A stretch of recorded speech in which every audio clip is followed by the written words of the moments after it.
Welcome to another deep dive, and this time we're going to get into some seriously cool new research on how to leverage dopamine for unstoppable motivation. It all started with a groundbreaking article. Oh, Yeah, in Nature Reviews Neuroscience, it's called Dopamine, Learning, and Motivation. And this research, it's like a treasure map, yee. leading us to unlock the secrets of motivation. I love that. It feels like we're on the verge of a major breakthrough, Yeah. almost like a secret society uncovering hidden knowledge.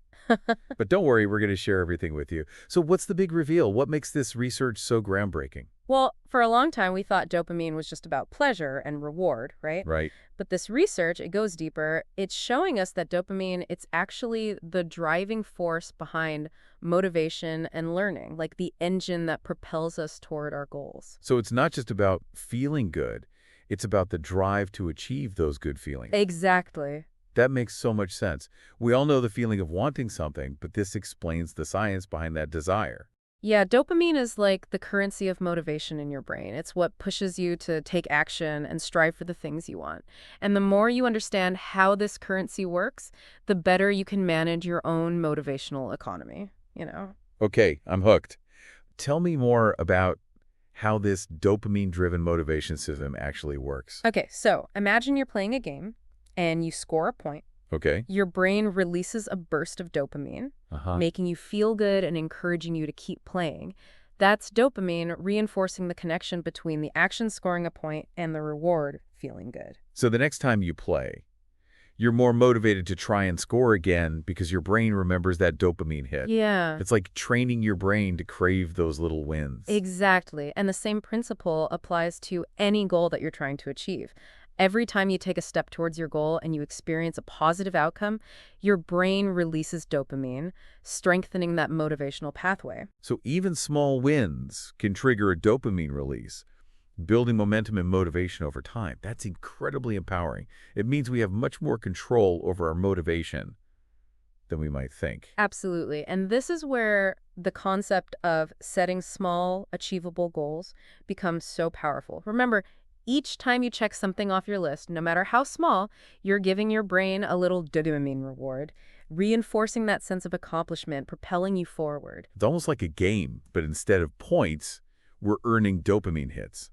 And the more we understand the rules of the game, the better we can play it. Precisely. And this is where the real magic happens, right? When you start to consciously leverage dopamine, you can literally hack your own motivation system, making it easier to achieve your goals and create a life of greater purpose and fulfillment. This is all starting to make so much sense. But what about those times when we struggle with motivation? Even when we know something is good for us. Uh, We've all been there staring at a daunting task, craving a dopamine hit from social media. How do we overcome that? that's where understanding the cyclical nature of dopamine becomes crucial. Think about it like a wave pool. Okay. A big wave, your dopamine spike is inevitably followed by a dip below the water level. And that dip can leave you feeling drained, craving another hit of whatever triggered that initial surge. So we might reach for that instant gratification from scrolling through social media rather than tackling that important work project, even though we know deep down that the project will ultimately be more fulfilling. It's like we're caught in a constant tug of war between short-term pleasure and long-term reward. Exactly. And to win that tug of war, we need to start recognizing those dopamine dips and develop strategies to navigate them effectively. That's where the real mastery lies. This is all so fascinating, but it also raises an important question. Yeah. If dopamine is released in anticipation of a reward, shouldn't we be super motivated to do those good for us things too? I mean, I can imagine feeling pretty good after a productive workout or finally finishing that report. You'd think so, right? But our brains are a bit more complex than that. You see, even though we might anticipate feeling good after accomplishing something challenging, our brains also take into account the perceived effort required to get there. So even if the reward is amazing, if the effort feels too overwhelming, our dopamine system might not fully buy into it. Precisely. And that's why it's so important to break down large goals into smaller, more manageable steps.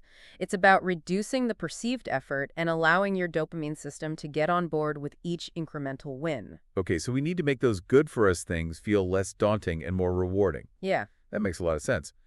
But there's still a piece of the puzzle missing. How do we handle those tasks we dread? Mm-hmm. The ones that just don't seem to offer any dopamine payoff no matter how we try to reframe them. That's where we delve into the fascinating paradox of effort. What if I told you that pushing through difficult tasks, even ones that seem completely unrelated to your goal, could actually help you escape a dopamine slump? Now that sounds counterintuitive. How can doing something hard make us feel more motivated? Think about it like this. When you're stuck in a rut, your dopamine levels are low, right? Right. But if you force yourself to do something challenging, like a quick burst of intense exercise or even a short meditation system, it sends a new signal to your brain, essentially jump-starting your motivation system. So it's like telling your brain, hey, we're not just sitting around here feeling sorry for ourselves, we're taking action. And that action, even in a completely different area, can have a positive triple effect on your overall motivation levels. Exactly. It's like shaking up your brain's reward system and reminding it that it's capable of producing dopamine even when things feel tough. And that realization can be incredibly empowering.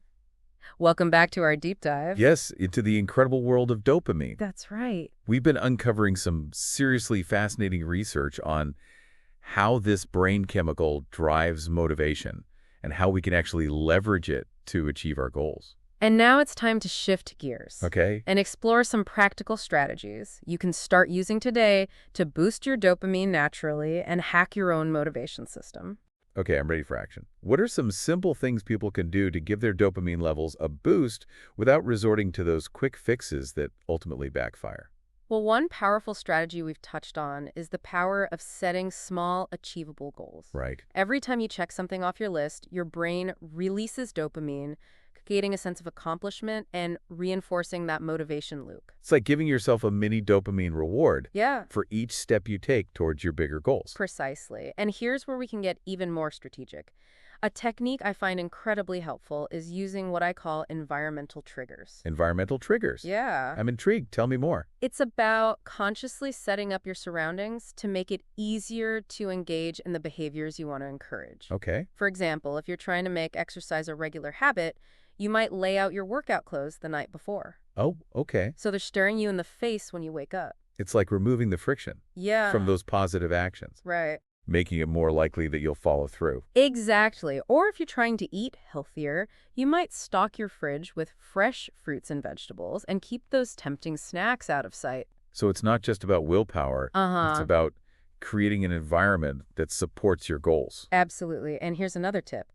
We can amplify the effectiveness of those environmental triggers by using techniques to boost dopamine release even further. Okay, this is getting really interesting. Yeah, So it's not just about setting up the environment, but also about how we interact with it. precisely. Think about things like positive self-talk or visualization. Uh-huh. Before you start that workout, you might tell yourself, I'm going to feel amazing after this, or visualize how energized and strong you'll feel. It's like priming your brain to expect that dopamine rush, Yeah. making it even more rewarding when it arrives. Exactly. And as you consistently pair these techniques with those small, achievable goals, you'll be amazed at how quickly your motivation and momentum start to build. This is really starting to paint a clear picture of how we can take control of our own motivation systems. But I have to ask, what about those times when we just can't seem to resist those quick dopamine hits? Yeah. The ones I'm talking about, scrolling through social media, mindlessly reaching for that sugary snack, Yeah. even though we know it's not good for us. Ah, yeah. The allure of instant gratification. It's a powerful force, and it all comes back to dopamine. Right? Remember those dopamine dips we talked about? Yes. When our dopamine levels drop below baseline, we crave those quick hits. Right. That'll bring them back up. So it's not just about a lack of willpower. It's a biological urge driven by our brain chemistry. Exactly. And understanding this can be incredibly liberating. Right. Instead of beating ourselves up for giving in to temptation, we can start to develop strategies for managing those cravings more effectively. So what are some practical tips for navigating those dopamine dips and making healthier choices? Well, one powerful strategy is to become more aware of your triggers. Okay. What are the situations, activities, or even thoughts that tend to send you down that dopamine-seeking rabbit hole? Once you identify your triggers, you can start to develop coping mechanisms. So if I know that I tend to mindlessly scroll through social media when I'm feeling stressed or bored, I could try replacing that habit with something more nourishing, Yes. like taking a walk listening to music, or connecting with a friend. Exactly. It's about finding healthier ways to boost your dopamine levels that are aligned with your long-term goals. This is all so empowering. Yeah. It's like we have this incredible power within us to shape our own motivation Uh-huh. and make choices that support our well-being. And here's another important point to remember. We're not aiming for a life devoid of pleasure or dopamine hits. Right. It's about finding that sweet spot, Okay? balancing those moments of enjoyment with a sustainable approach to motivation that supports our overall health and happiness. That makes perfect sense. But I'm curious, is there anything else we can do to kind of reset our dopamine system and make it more responsive to those healthier sources of reward? That's a great question, and it brings us back to the importance of taking care of our foundational health. Okay? Getting enough sleep, eating a nutritious diet, managing stress levels, and engaging in regular physical activity all play a crucial role in maintaining a healthy dopamine balance. It's like tending to the garden of our brains, Uh-huh. ensuring that we have the fertile ground needed to cultivate lasting motivation and well-being. Precisely. And speaking of cultivating well-being, we can't overlook the importance of nurturing our intrinsic motivation. Intrinsic motivation. You mean the drive that comes from within rather than from external rewards? Exactly. It's the joy we experience from doing something simply because we love it, not because we expect to gain something from it. But isn't all motivation driven by some kind of reward? Even if it's just a feeling of satisfaction. That's a common misconception, but there's a subtle yet important distinction. When we focus too much on external rewards like praise, recognition, or material possessions, we can actually diminish the inherent joy we experience from the activity itself. I've definitely experienced that before. I remember when I used to love writing stories just for the pure pleasure of it. Yeah. But once I started focusing on getting published and winning awards, the joy started to fade. That's a classic example of how external rewards can sometimes hijack our intrinsic motivation. It's not that external rewards are inherently bad. It's about being mindful of how they might be impacting our relationship with the activity. So how do we protect and nurture of our intrinsic motivation? Well, one key is to make sure we're engaging in activities that we genuinely enjoy, Okay? activities that align with our values and passions. So it's about finding those things that light us up from the inside out.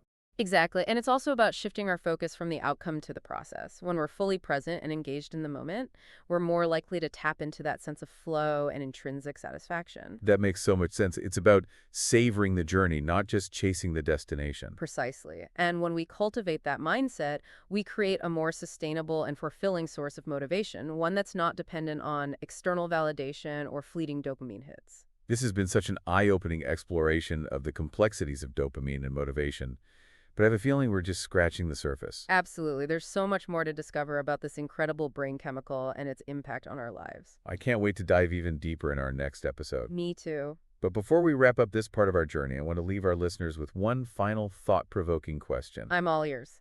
We've talked a lot about how to boost dopamine, but what about the flip side? Are there things we should be aware of that could potentially deplete our dopamine levels or make our brains less sensitive to its effects? That's an incredibly important question, and one that we'll definitely explore further in our next episode. Stay tuned because we're about to uncover some surprising and potentially life-changing insights about the hidden factors that could be sabotaging your motivation without you even realizing it. Welcome back to the Deep Dive. We've been on quite the journey exploring the world of dopamine and how it influences our motivation, our drive, and ultimately, our ability to achieve our goals. Yeah, we've uncovered some powerful secrets about how this brain chemical works, how it can sometimes lead us astray, and most importantly, how we can leverage its power to create a life of greater purpose and fulfillment. Absolutely. We've talked about setting small, achievable goals, using environmental triggers, and even embracing effort as a way to boost dopamine naturally. But now it's time to put all of this knowledge into action. Yeah, it's time to move beyond the theory and start experiencing the transformative power of dopamine in your own life. So, are you ready for a challenge? I hope so, because this is where the real magic happens. Okay, here it is. I want you to think about one small goal you've been putting off, something you know is good for you, but you just haven't been able to, muster the motivation to do. Could be anything, starting that exercise routine, tackling a long-avoided project, finally cleaning out that cluttered closet, whatever feels like a hurdle you've been wanting to overcome. Now, I want you to apply the dopamine knowledge we've been discussing. Think about your why. Why is this goal important to you? What are the benefits you'll experience when you achieve it? Tap into that deeper sense of purpose and let that fuel your motivation. And don't forget to set yourself up for success. Can you create an environmental trigger to make it easier to get started? Can you use, positive self-talk or visualization to amplify your dopamine response? Remember, it's all about stacking the deck in your favor. Exactly. Make it as easy as possible to take that first step. And if you find yourself hitting a wall, if procrastination starts to creep in, don't despair. Remember the power of effort. Challenge yourself to do something even harder, for a short burst, maybe a quick, intense workout or a short meditation session, and see how that shifts your energy. It's like sending a jolt to your dopamine system, reminding it that it's still there, ready to work for you. And as you start taking action, pay attention to how it feels. Notice that sense of accomplishment, that surge of motivation that comes with each step you take, no matter how small. You're literally rewiring your brain, training it to associate effort with reward. And over time, that rewiring will make it easier and easier to choose those actions that align with your goals. This is the essence of dopamine mastery, understanding that motivation is not something that magically appears, but a skill you can cultivate. And as you continue to practice these techniques, you'll become more and more capable of pursuing your goals with a sense of purpose, passion, and that unstoppable dopamine-driven drive. So what are you waiting for? Go out there, embrace the challenge, and start experiencing the transformative power of dopamine in your own life. And be sure to share your insights and experiences with us. We love hearing about your dopamine-fueled successes. This has been an incredible deep dive into the fascinating world of dopamine. But remember, it's just the beginning of your journey. Knowledge is only powerful when it's applied. We'll be back soon with more deep dives into the incredible world of brain science and human performance. Until then, keep learning, keep growing, and keep diving deep.